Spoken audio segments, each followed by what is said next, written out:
네, 다윗의 오늘 예배 6번째입니다. 회개의 기회를 붙잡은 사람인데요. 이 말씀을 통해서 오늘 우리가 다윗처럼 정말 회개하는 그러한 예배가 되기를 소망합니다. 제가 몇 주 전에 한 서점에서 본 책이 있는데요. 바로 그 제목이 역설의 역설이라는 책이었어요. 그 책에서 저자는 우리의 인생을 역설적 가르침이 참 많다. 우리 인생에는 역설적 가르침이 너무나도 많다. 이것을 잘 설명을 했습니다. 예를 들면 흔히 사람들은 이제 40대가 되면 불혹이라고 하잖아요. 불혹. 무슨 뜻인가요?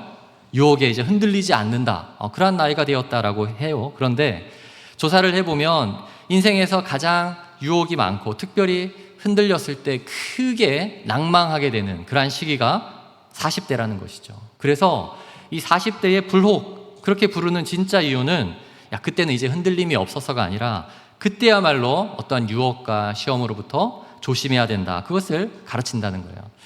50대도 마찬가지입니다. 50대를 우리가 지천명 이렇게 얘기를 합니다. 하늘의 뜻을 알았다. 자, 그렇다면 이제 그때는 내가 이제 하늘의 뜻을 알 것 같다가 아니라 어떻게 해야 됩니까? 그때야말로 하늘의 뜻을 알기 위해서 더 노력해야 되고 집중해야 되는 시기다라고 설명할 수 있는 것이죠. 그래서 50대는 신앙생활을 더 하기에 가장 적절한 시기입니다. 아멘. 네. 그리고 60대는 뭐라고 하나 봤더니 이순이라고 얘기를 해요. 이순이 무슨 뜻이냐면 귀가 부드러워진다는 거예요. 다른 사람의 말을 잘 경청하고 이해도 하고 넓은 마음이 생겨서 귀가 부드러워진다라고 얘기를 하는데 실제로는 60대야말로 귀가 가장 딱딱해질 수 있습니다. 그래서 다른 사람의 말을 듣는 것이 아니라 자신의 말을 더 많이 하고 싶은 나이일 수도 있는 것이죠. 그래서 이때는 더 많이 집중하고 경청하기 위해서 노력해야 하는 때인 것 같습니다. 저자는 60대까지만 설명을 했지만 제가 이제 우리 교회는 70대에 계신 분들도 많으시기 때문에 70대는 뭐라고 하나 찾아보니까 70대를 고희라고 하기도 하고 또 종심이라고 합니다. 이게 무슨 뜻이냐면 이제는 내가 원하는 대로 마음대로 해도 법도에 어긋나지 않는다, 이런 뜻이에요. 내가 마음대로 해도 법에 어긋나지 않는다. 자, 그렇다면 이 말을 역설적으로 우리가 잘 받아야 하는데 무슨 뜻이라고요? 이때야말로 내가 마음대로 하지 않아야 되는 때입니다. 더 법을 지키고 더 질서를 잘 지키는 것이 중요한 계절이라고 할 수 있습니다. 오늘 다윗의 제 유혹을 넘어간 이 현장을 제가 말하면서 이 이야기로 소개한 이유가 다윗이 지금 크게 범죄하여서 그가 정말 하나님 앞에서 범죄함 때문에 한번 크게 고꾸라졌습니다. 자, 그때가 다윗의 나이가 언제였을까요? 네, 40대 중반입니다. 40대에 그랬어요. 불혹의 나이는 넘어지지 않는 나이가 아니라 다윗도 넘어진 그러한 나이였습니다. 다윗의 이 일생을 한번 10대부터 찬찬히 생각해 보면 다윗의 10대 시절은 믿음이 아주 충만했습니다. 확실했습니다.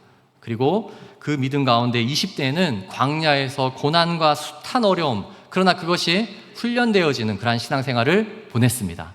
자, 30대에는 따뜻한 공동체를 세우기 시작했어요. 크지 않지만 정말 하나님께서 세우게 하시는 그 공동체를 잘 세워서 성장하고 도로 사랑하고 하나님의 은혜를 나누는 그러한 축복의 공동체가 되었습니다. 그러다 37세에 이스라엘의 통합왕이 되었어요.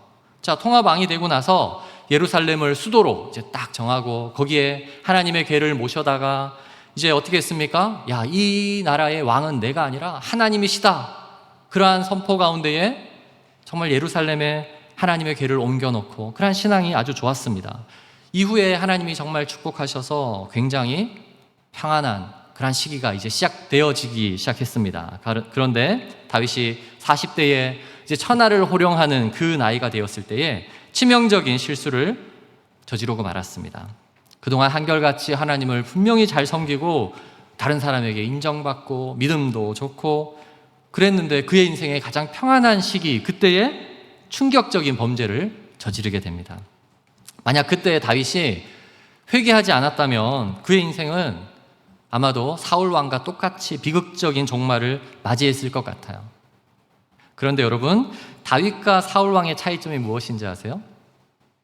인간적으로 볼 때는 똑같은 왕인 것 같고 비슷비슷한 사람인 거 보이지만 다윗은 그의 일생을 통해서 드렸던 하나님 앞에서의 그의 진실한 예배가 결국 그를 영영이 망하지 않도록 붙잡게 했습니다.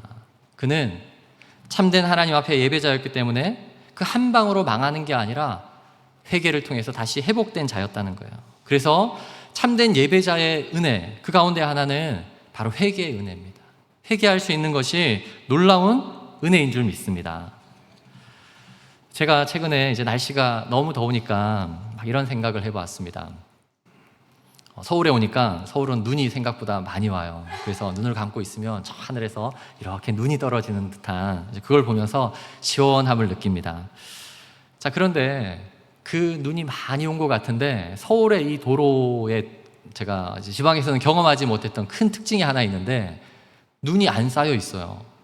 요 골목골목도 우리 교회 주변에도 눈이 안 쌓여 있어가지고 왜 눈이 안 쌓일까 보니까 그 바닥에 뭐가 깔려 있어요? 다 열선이 깔려 있더라고요. 다 열선이 깔려 있어가지고 눈이 안 쌓입니다. 제가 이 눈을 생각하면서 이런 생각을 했습니다. 눈은 그 한 송이 아주 가벼워 보이고 얼마 되지 않아 보이지만 그것이 하룻밤이 쌓이고 며칠 쌓이면 너무 무거워서 집을 무너뜨리는 그러한 딱 큰 무게가 되더라고요. 우리의 죄도 마찬가지예요. 다른 사람도 다 하는 거, 내 마음속에 잠시 있는 그 죄, 별거 아닌 것 같지만 그러나 그것이 쌓이고 나도 모르게 쌓일 때 어떻게 됩니까? 크게 무너질 수 있는 것입니다. 자, 그러면 그것이 쌓이지 않기 위해서 해야 되는 것이 무엇일까요?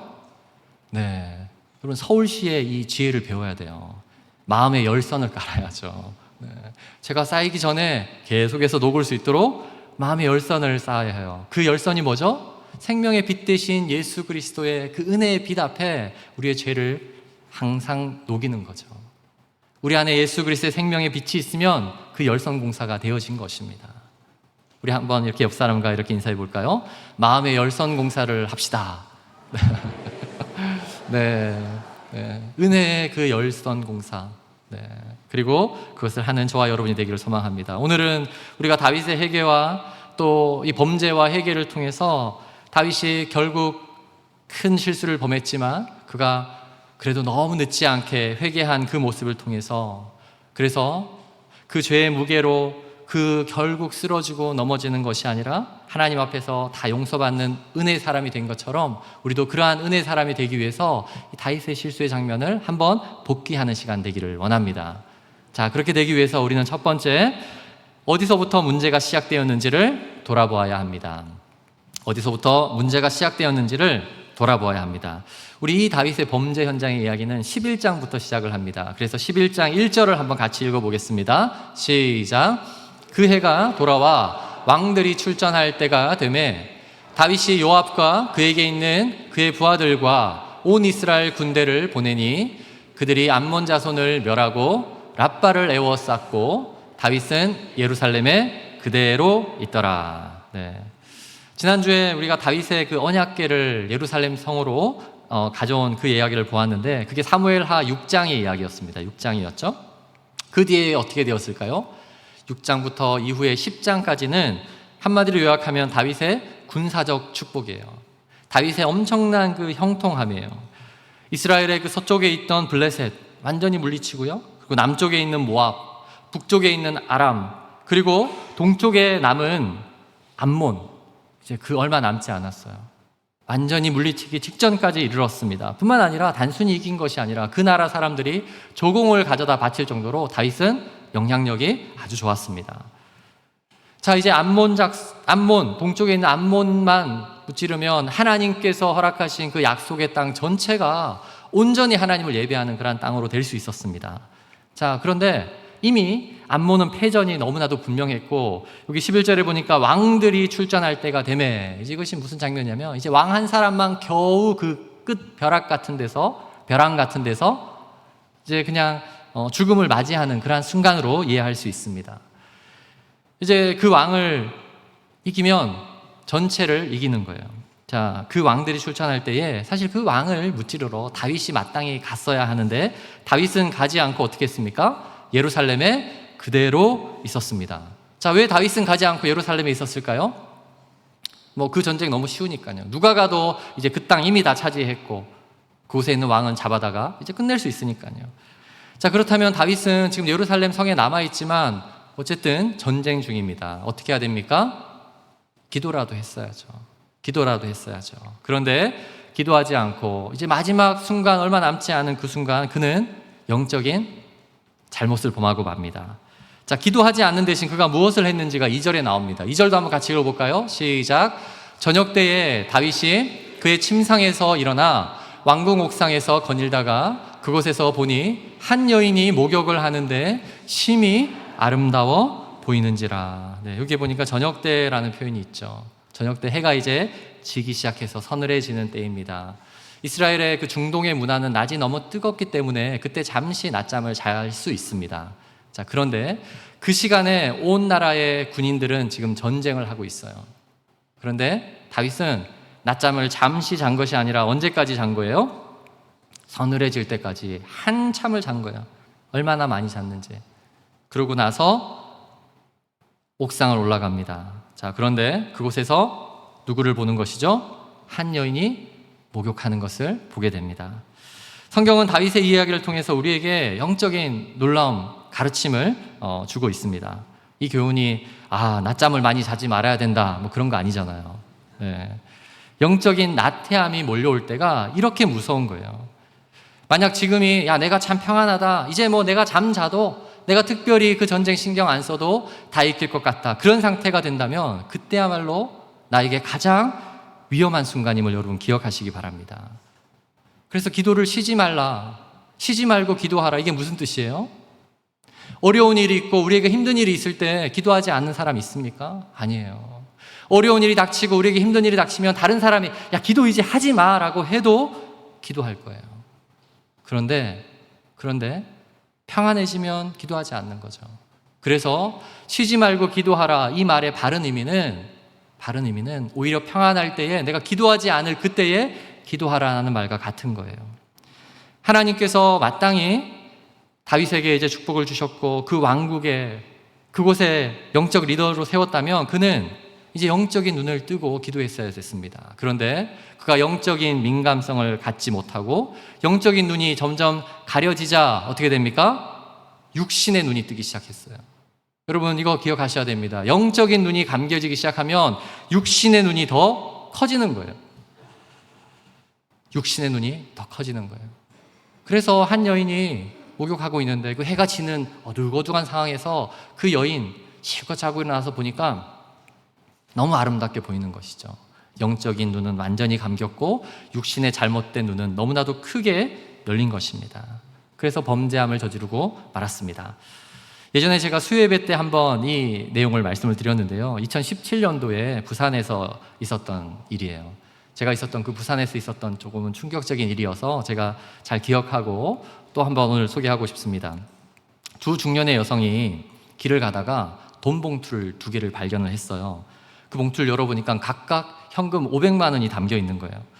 그래서 두 사람이 이거 어떻게 할까 하다가 잠시 고민한 다음에 서로 500만 원씩 가지고 이제 집으로 갔습니다. 나중에 그 돈 봉투를 잃어버린 한 할아버지가 이제 경찰에 도움을 요청을 했습니다. 그 돈은 할아버지가 지난 4년간 노인 일자리에서 힘들게 돈을 모았어요. 그리고 그 돈을 매월 적금했다가 이제 두 손자가 있는데 두 손자의 대학금 등록금으로 쓰게 하려고 이제 적금을 찾아서 그것을 봉투 2개에다가 담아서 이제 은행에 찾아서 오는 길에 자신도 모르게 떨어뜨린 거예요. 이제 경찰의 도움을 찾아서 CCTV로 이제 은행부터 추적을 해 갔습니다. 그랬더니 돈을 떨어뜨리는 장면이 있었고, 그리고 잠시 있다가 두 여인이 그곳에서 봉투를 가져가는 거예요. 참으로 안타까운 사실은 그날 그 땅에 떨어진 봉투를 가져간 두 사람이 그날 이제 월요일이었는데 그 전날 같은 교회에서 함께 예배를 드렸던 성도였다는 거예요. 이분들이 경찰에서 이런 고백을 했습니다. 그 봉투를 주었을 때 내가 요즘 주일날 예배도 잘 드리고 신앙생활을 잘해서 하나님께서 선물로 주신 줄 알았다. 여러분, 만약 그분이 정말 하나님 앞에 참된 신앙인이었다면 그 봉투를 주었을 때에 이 소중한 돈을 잃어버리고 애통하고 눈물 흘릴 그 사람이 생각났을 거예요. 그분들이 정말 하나님의 참된 예배자였다면 그 순간 그들은 이렇게 기도하지 않았을 거예요. 하나님, 이 봉투 제가 가져도 될까요? 안 될까요? 그렇게 기도하는 것이 아니라 다음과 같이 기도했을 것입니다. 하나님, 제가 이 봉투를 잃어버린 사람에게 돈을 반드시 찾아주고 싶습니다. 그들에게 찾아줄 수 있는 그러한 지혜를 달라고 아마 그렇게 기도했을 것입니다. 여러분, 하나님의 참된 예배자는 영적인 눈을 떠야 합니다. 그리고 그 영적인 눈은 다른 것이 아니라 어떻게 돼요? 다른 사람을 향한 헌신과 사랑과 그리고 복음을 전하는 것에 더욱 민감해지는 거예요. 어떻게 하면 자신의 욕심을 더 채울까? 그것은 영적인 눈을 감은 거예요. 어떻게 하면 나의 욕심을 더 채울까? 그것은 나의 육신의 눈이 점점 더 커진다는 사실을 여러분 기억하시기 바랍니다. 이곳에 있는 우리 모두가 하나님의 말씀 안에서 참된 그러한 영적인 눈이 점점해서 열리고 동시에 우리의 육신의 눈은 감겨지기를 소망합니다. 그렇게 되기 위해서 우리가 어떻게 해야 될까요? 자신에게 맡겨진 그 사명의 자리에서 늘 깨어 기도해야 합니다. 자신에게 맡겨진 그 사명의 자리, 이제 됐다, 별로 기도하지 않아도 된다가 아니라 특별히 사명의 자리가 있다면 반드시 기도함으로 그 일들을 이뤄가는 저와 여러분 되기를 소망합니다. 두 번째는요, 문제를 덮으려 하지 말고 올바른 방법으로 해결해야 됩니다. 여러분, 문제를 덮으려 하지 말고 올바른 방법으로 해결해야 합니다. 우리 13절을 같이 한번 읽어보겠습니다. 시작.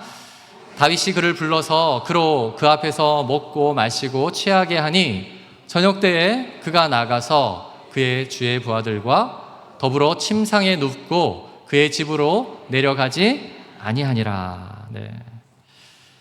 이제 이 어떤 장면인지 여러분 아는 분들은 아실 거예요. 다윗이 우리아의 아내 밧세바를 범했죠. 근데 그 여인이 임신을 해버리고 말았습니다. 이 사실을 알고 나서 처음에는 아무도 모르게 이 일을 한번 처리해 봐야 되겠다. 그래서 그 방법이 뭐죠? 남편이 있는 아내였으니까 남편을 불러다가 잠을 자게 하면 저 아이가 내 아이인지 남편의 아이인지 모를 수 있겠다. 그래서 그 남편이 어디 있나 봤더니 저 전쟁터에서 전쟁을 하고 있는 병사였어요. 그래서 그에게 특별 휴가를 주었습니다. 그리고 데리고 옵니다. 그리고 이제 너는 집에 가서 편히 쉬어라. 수고했다. 이렇게 했는데 그 우리아가 어떻게 합니까? 집으로 안 가요. 집으로 안 가요. 그리고 뭐라고 고백하죠? 이 전쟁 중에 나는 편히 발 뻗고 집에서 잘 수 없습니다. 라고 하고는 성문 밖에 있는 군인들의 텐트, 거기서 잠을 자는 것이죠. 우리아가 얼마나 충성된 종임을 지금 보여주고 있는 것이에요. 다윗은 그 시간 자신의 범죄를 감추기 위해서 노력하고 있다면 그 다윗이 해야 되는 일들을 대신해서 그 우리아는 얼마나 충성되었음을 보여주고 있는 것입니다. 자, 그런데 그의 충성스러움을 다윗은 깨닫고 회개한 것이 아니라 한 번 더 요청을 합니다. 그가 맨정신으로는 집에 안 가는가 보다. 그래서 어떻게 합니까? 술을 먹어야지 얘가 집으로 가나 보다 해가지고 진탕 술을 먹였던 장면이 우리가 읽었던 그 말씀이에요. 술을 먹였는데 술을 먹고 나서도 어떻게 합니까? 그는 집에 가지 않아요. 그 병영 텐트로 갑니다. 그가 아무리 술에 취해 있었어도 그의 정신은 지금 내가 하나님이 맡겨준 그 사명을 최선을 다하고자 하는 모습을 보여주는 것이죠. 이것은 다윗의 모습과는 완전 정반대되는 모습이잖아요. 정반대되는 모습이잖아요. 성경은 전쟁 중에 다윗은 기도하지 않고 영적인 나태함에 빠져 있고, 그리고 불러다가 술을 진탕 먹이고, 이러한 모습과 이 한 병사는 자신의 사명을 온전히 이루려고 하는 그 모습을 지금 대조하고 있죠. 다윗이 왕국을 이루었을 때 그 혼자의 힘으로 그 왕국이 이렇게 커지고 군사력이 강해지지 않았음을 또한 보여주는 것입니다. 그들이 얼마나 충성스럽게 자신의 사명을 다했는지를 보여줍니다.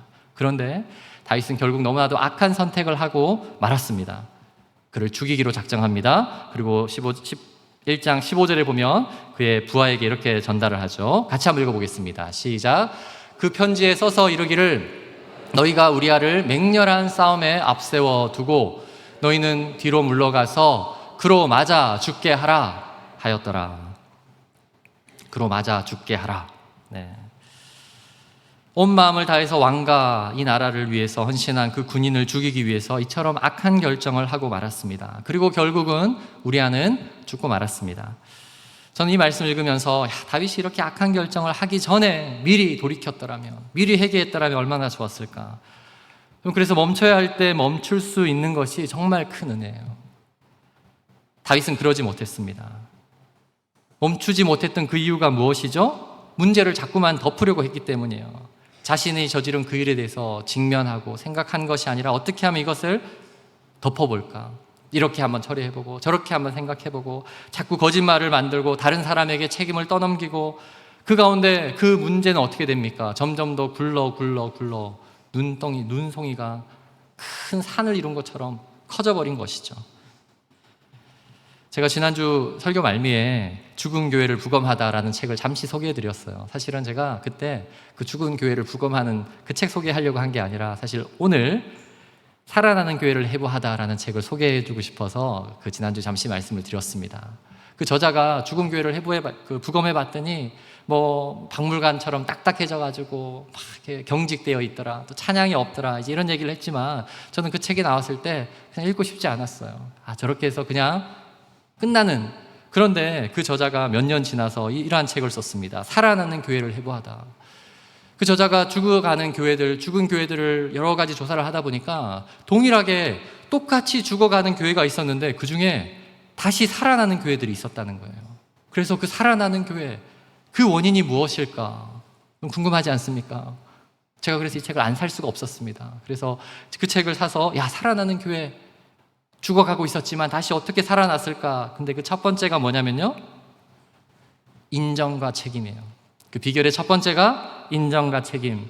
그 인정과 책임의 첫 번째 목차의 제목이 뭐냐면 남 탓을 하는 책임 전가에서 벗어나다.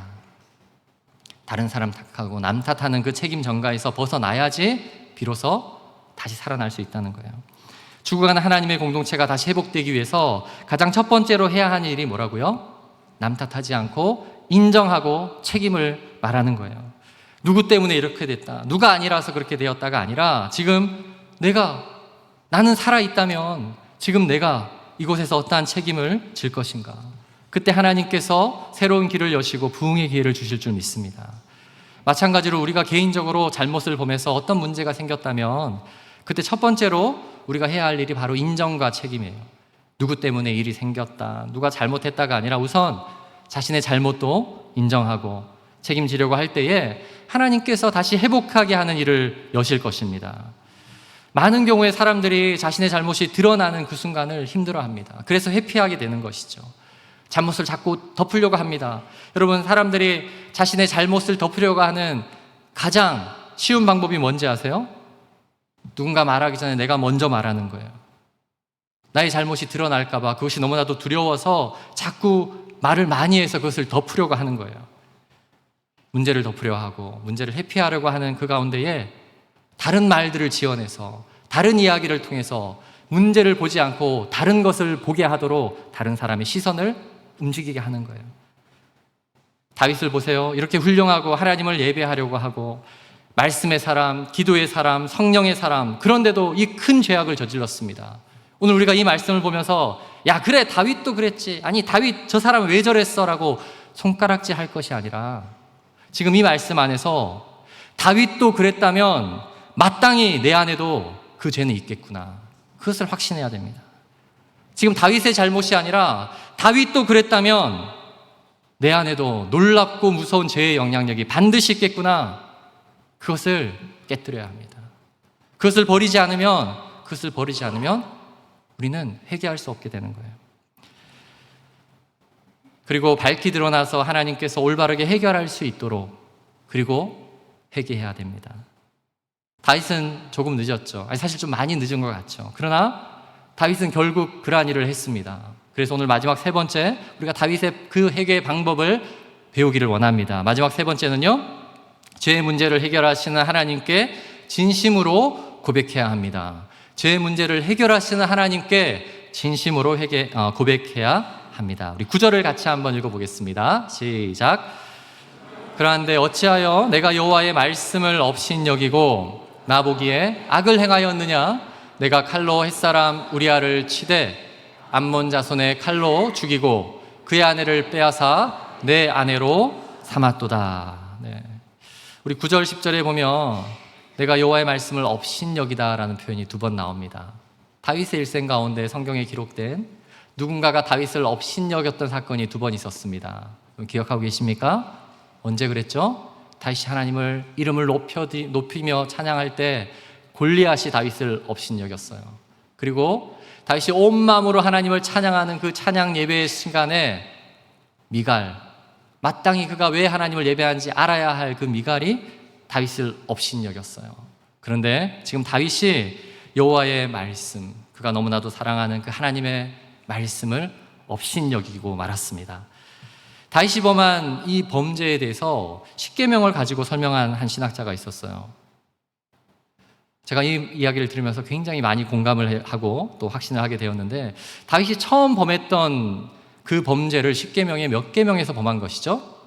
간음하지 말라라는 제7계명의 범죄를 한 것입니다. 자, 그런데 거기서 멈추지 못하다 어떻게 됩니까? 제9계명 거짓 증거하지 말라. 거짓말해요. 자, 8계명 뭐죠? 도둑질하지 말라. 네, 그 아내를 결국 치하려고 하는 도둑질 뿐만 아니라 제10계명 내 이웃의 소유를 탐내지 말라. 이 이웃의 소유 중에 아내도 포함됩니다. 그리고 마지막으로 다른 사람에게 행할 수 있는 가장 흉악한 죄, 그게 뭐죠? 제6계명에 살인하지 말라. 네. 그러니까 그 한 계명에 대해서 그것을 방치했더니 점점 굴러 다른 사람에게 행할 수 있는 그 모든 죄를 그가 범하고 만 거예요.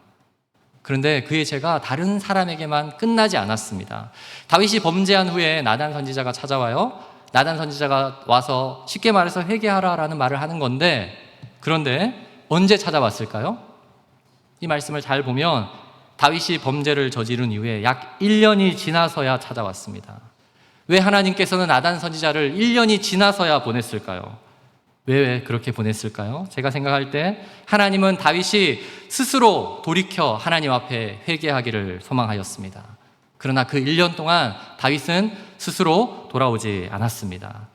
또 한 가지 중요한 사실이 있는데요. 다윗이 이 엄청난 범죄를 저지른 후에 1년 동안 그러면 다윗은 한 번도 하나님을 예배하지 않았을까요? 아니요, 예배했어요. 10계명의 계명 중에 제4계명 안식일을 거룩히 지키라. 다윗은 매주 하나님 앞에 안식일을 지키며 하나님을 예배하고자 했을 것입니다. 자, 그런데 이미 그는 살인했어요. 다른 사람들은 모를 수 있지만 본인은 분명히 알고 있습니다. 그 가운데 안식일을 거룩히 지키지 못하는 제4계명 그가 어기게 되는 것이죠. 제3계명이 뭔가요? 하나님 여호와의 이름을 망령되이 부르지 말라. 다윗이 1년 동안 얼마나 많은 수많은 예배를 하나님께 올려드리며 하나님의 이름을 불렀을까요? 언약궤를 가져와서 이제 자기 집 옆에 예배하는 곳에 넣었습니다. 그것은 매일 하나님을 예배하는 사람들이 있었어요. 예배 모습을 보든지 본인도 예배를 드렸어요. 그러나 하나님의 이름을 부르면서도 회개하지 않았습니다. 그래서 그는 제3계명 여호와의 이름을 망령되이 일컫는 부르는 그러한 범죄자였습니다. 3계명을 철저히 여기게 되는 것이죠. 이것은 제1계명과 2계명의 중요한 계명이 사실은 한 의미라고 할 수 있는데, 제1계명이 무엇입니까? 너는 나 외에 다른 신들을 내게 두지 말라. 이것의 보다 정확한 의미는 너와 나 사이에 그 어떠한 담도 쌓지 말라는 것이죠. 다윗의 마음은 하나님을 예배하면서도 큰 담이 있다고 느꼈을 거예요. 기쁨이 없는 거예요. 왠지 하나님을 예배하는데 답답하고 기뻐 받으지 않으시는 것 같고. 왜 그랬을까요? 범죄의 담이 있으니까. 아무리 하나님을 예배해도 응답하지 않으시는 것 같은 그런 답답함이 있는 그런 예배를 그가 드렸습니다. 그래서 그는 제1계명과 2계명까지 어기는 거죠. 하나님의 그 모든 율법을 다 어기는 그런 사람이 되고 만 것입니다. 특별히 다윗이 결국 나단 선지자의 이 경고의 말씀 가운데, 이 회개의 말씀 가운데 그가 바로 회개했습니다. 13절에 보면 그가 바로 하나님의 그 말씀을 듣고 회개했다. 그래서 어떤 사람은 이렇게 바로 그냥 입으로 회개했다고 용서해 주는 거 너무한 거 아니냐. 그가 짧게 회개한 것이 아닙니다. 그는 지난 1년 동안 마음에 고생하며 하나님 앞에서 처절한 회개의 삶을 살아야 했고요. 뿐만 아니라 이 순간 그가 짧게 회개한 것이 아니라 이 날 이후에 그가 회개한 그 모든 삶에 대한 시편의 고백이 시편 51편에 있습니다. 그 고백을 보면 그가 하나님 앞에 얼마나 처절히 마음을 다하여 회개했는지가 나타납니다. 그리고 그 가운데 하나님 앞에 정말 예배하지 못하는 그 안타까움을 이렇게 고백했습니다. 시편 51편 16절의 말씀인데 우리 같이 한번 읽어보겠습니다. 시작. 주께서는 제사를 기뻐하지 아니하시나니 그렇지 아니하면 내가 드렸을 것이라. 주는 번제를 기뻐하지 아니하시나이다. 다윗이 1년 동안 하나님을 예배하면서 얼마나 많은 소를 잡고 양을 잡고 번제물을 드려 하나님 앞에 예배했을까요? 얼마나 많은 예물을 드려 하나님 앞에 예배했을까요? 그런데 하나님이 기뻐하지 않으시는 거예요. 하나님이 기뻐받으시 않는 거예요. 그리고 그거 회개한 이후에 그는 드디어 깨닫게 됩니다.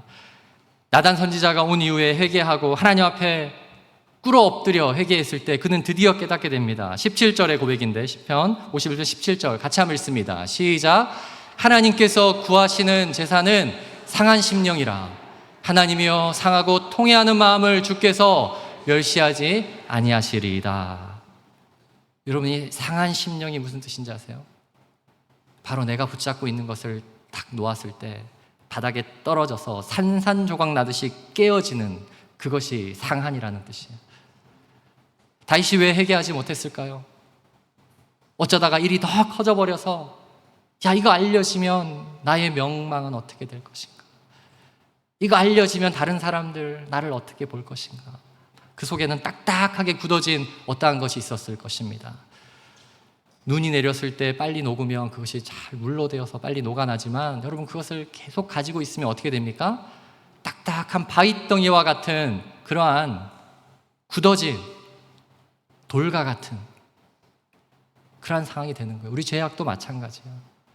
그것을 빨리 회개하지 못하면 점점 더 굳어지는 거예요. 점점 더 굳어지는 거예요. 이미 굳어졌다면 그것은 잘 녹지도 않아요. 어떻게 해야 될까요? 하나님 앞에 가져와 그것을 붙잡고 있는 나의 손을 놓고 떨어뜨려야 합니다. 그리고 그것이 산산조각 나서 다 사라지도록 해야 합니다.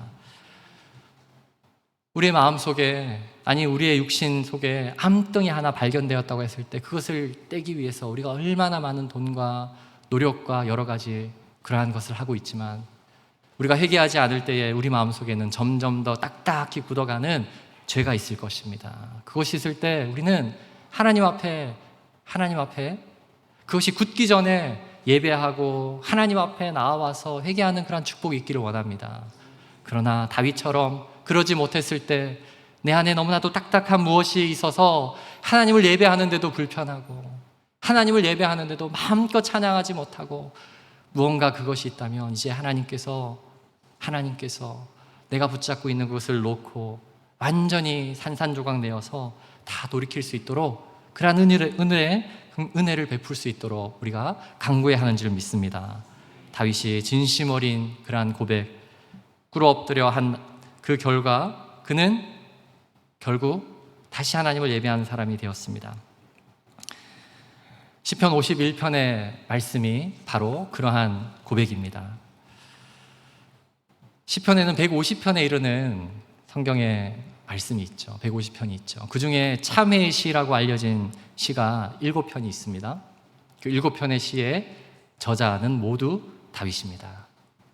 다윗이 정말 하나님을 예배하는 참 사람이었던 이유는 그가 한 번도 범죄하지 않아서가 아닙니다. 그는 최소 수십 번, 수만 번 범죄함을 저질렀지만 그가 하나님 앞에 참회하며 회개하여 용서받는 축복이 있었기 때문입니다.